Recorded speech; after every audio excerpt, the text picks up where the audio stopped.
So pretty much the NBA draft is already over, but there's one NBA prospect that everyone keeps talking about. No, it's not Cooper Flags, it's Ace Bailey out of Rutgers University. He got drafted to the Utah Jazz, but he didn't want to go to Utah. He wanted to go to only these three NBA teams, and they were the Nets, the Pelicans, and the Wizards. Yeah, Washington, New Orleans, and Brooklyn.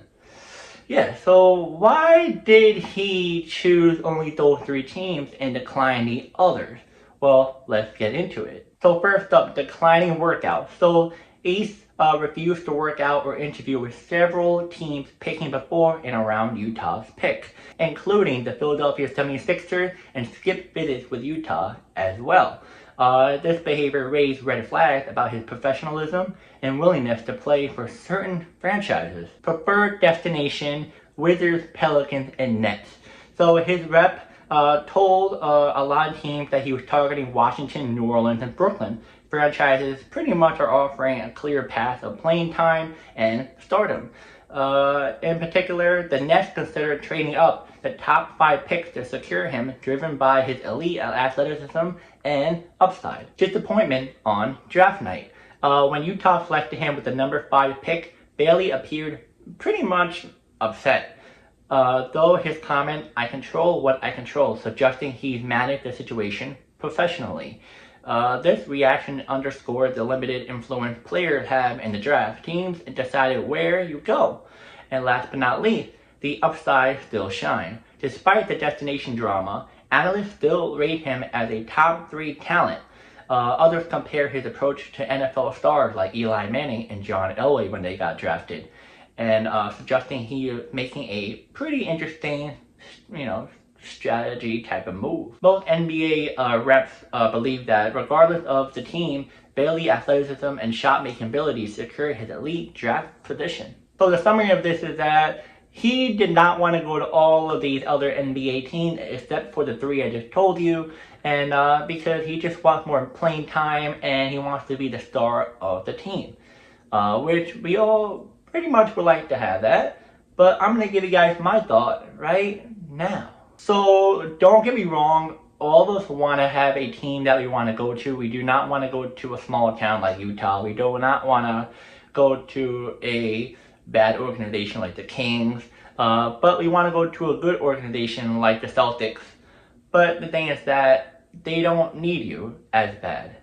They might need you, but they don't really need you.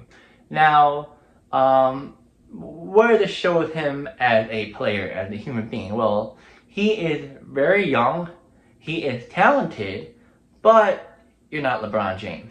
I'm sorry. You're not, I guess you could say Zion, but you're a good player. Don't get me wrong. This is his stats. I'm going to tell you his stats right now. In college, he has 18.7 points per game, rebounds, 7.2 rebounds per game, assists, 2.5 assists per game, field goal percentage for 47.9%, 3-point percentage 34.5%, free throw 78.1%, steals 1.4 per game, blocks 1.0 per game. So you're talented. Don't be wrong. Like, it shows it. Like, you're really good at CC, but you can't just tell where you want to go. It's not like that. And I'm gonna say this though. Yes, you can compare Eli and John Elway and be like, oh, but they're this skin color and he's this skin color. Like, no, that's not. No, we're not gonna bring that into the conversation. It's not that. It's because he said it. It's not like his rep just said it. It says his rep said it, but he said it. I saw it everywhere. He literally said it. When it comes to Eli and John Elway, their rep was just saying everything. They were quiet. They didn't say nothing. And when they said something, it was more like, like it didn't show nothing, no emotion on their faces. They were like, what do you mean? So that's why they had a good chance. Plus, it was a different era, different GMs back then, and also a different sport. Like, if you look at the NFL back then, John Elway and Eli Manning, you didn't get paid that much. Also, quarterbacks are very, very important. You need a quarterback on your team in order to win a Super Bowl. If you don't have one, you're not going to get there. On top of that, social media was not as big as it is now. You look on his end, social media is huge. Money, you make a lot more money. And then your personality-wise, if you show that you want stuff coming to you, teams don't like that. They don't like you being too much ego. They want you to be like, all right, because if you act like that, teams are not going to want you because they're not going to do well in the locker room with the GM. It's not going to look good. So just by him acting like that is not good. And let's get into the other stuff I found. So recently, yesterday, well, gonna be the day before, so I'm gonna post this today when you see it. So the day before, I looked at this and it says Ace Bailey's agent said he informed one top 5 teams believed to be either Charlotte or Philadelphia that he would not report if selected. And then as I go up, Bailey did not fly to Utah with fellow 2025 draftee Walter Clayton Jr. after being drafted by the team. So, I never ever heard of a NBA, NFL, NHL, any sport that got drafted, a player got drafted. I never ever heard of someone this entitled to do this. If I'm getting drafted, I'm hyped. Yeah, it's gonna stink going to Utah. Alright, I really don't want to go to Utah. I'd rather go to Charlotte, or I'd rather go to Golden State, something a little bit more poppin'. I want to go to some boring Utah, which I don't blame you, but you're getting paid millions. You are achieving a dream that you've always wanted to get into the league. You also are living your dream. Well, I pretty much said it. And then, it's just, it's so rare for a person to make it into the professional world. It's so rare. I feel like any professional world, but if you do the NBA, NFL, it's like you win a lottery. That's how hard it is to get in. Because there's so many people that can be 10 times better than you. So, it just doesn't make any sense. And I found some other thing here. I forgot where it was. I saw it somewhere. Maybe I have it on my phone. I'm not sure. I can't find it. But you can't fully get mad at him in a way, because this is kind of his father's fault. The reason why I said that, if you look up information online, his father, is controlling the narrative of his life. He's trying to ruin his career. And that is why he's acting this way. If your parents raised you a certain way, you're going to act a certain way. Trust me, there's some qualities I have with my dad that I don't like. Or I have qualities on my mom that I like. It just, it's just how you're raised. And what I mean by this is that his dad wanted the Philadelphia 76ers to pay him, either him or his son, for being there. And it's what?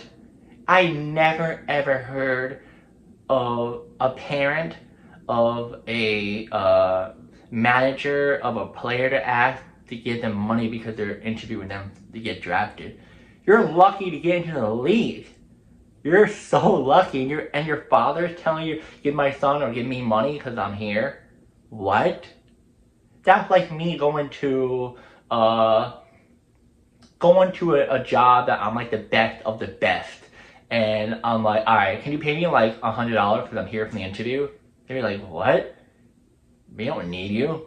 Get out.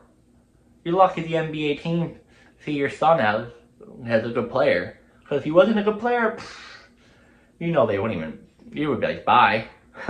But it's just ridiculous.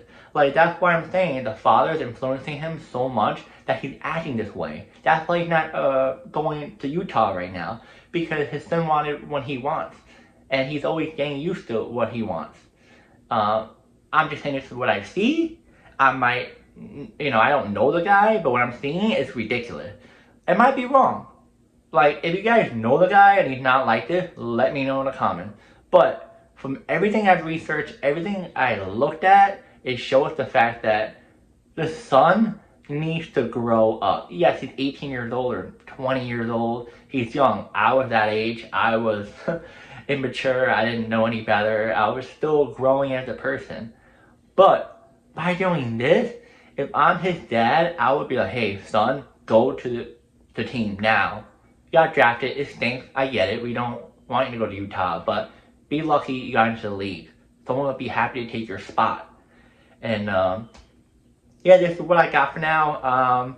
It just, I can go on and on and on about this, but it gets me really mad that there's so many players that I've like talked to, that I've seen, that I know. It's like they're dying to get into the league. They're dying to get into the league, and they're doing, everything in their power. They're like, work a side job while they're playing for a G League team, or they'll do anything to get on an NBA roster. And this kid just he's so hard-headed, so like, I don't know what the word, like, he's so delusional, I guess you want to say that. Like, be happy you're on the team, but yeah, I'm just gonna cut it here. It's a long video. I can go on and on, like I said. Let me know in the comments. You think this is really ridiculous for an NBA prospect to try and have this much leverage to choose a team? Or you think this is okay and it should happen? To be honest, I think no player in any sport, in any league, no matter how good you are or how bad you are, should be doing this. And yeah, guys, see you next video.